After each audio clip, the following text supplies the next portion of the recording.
Welcome to Pindar Poetry. We hope you learned something new. In this video, I will explain how to get vitamin B7.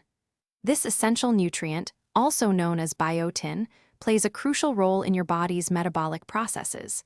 It helps convert food into usable energy, supporting overall vitality. Biotin is also well known for its benefits to skin, hair, and nail health, making it a valuable part of your daily nutritional intake. Getting enough biotin through your diet is quite achievable with the right food choices. Eggs, particularly the yolk, are a fantastic source. You can also find good amounts in nuts and seeds like almonds and sunflower seeds.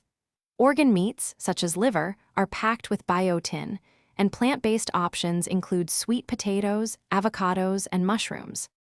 To maximize your biotin intake, consider a few simple tips.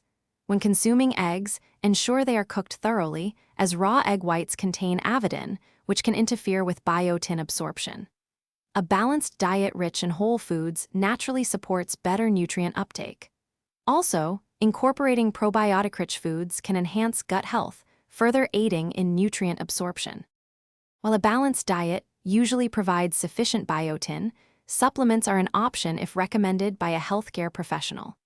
Always prioritize getting your nutrients from whole foods first. Remember to check the description for a link to those fantastic leak-proof containers and other great deals. When choosing supplements, look for reputable brands that offer third-party testing for quality assurance. Thanks for watching. Consider subscribing if we helped you.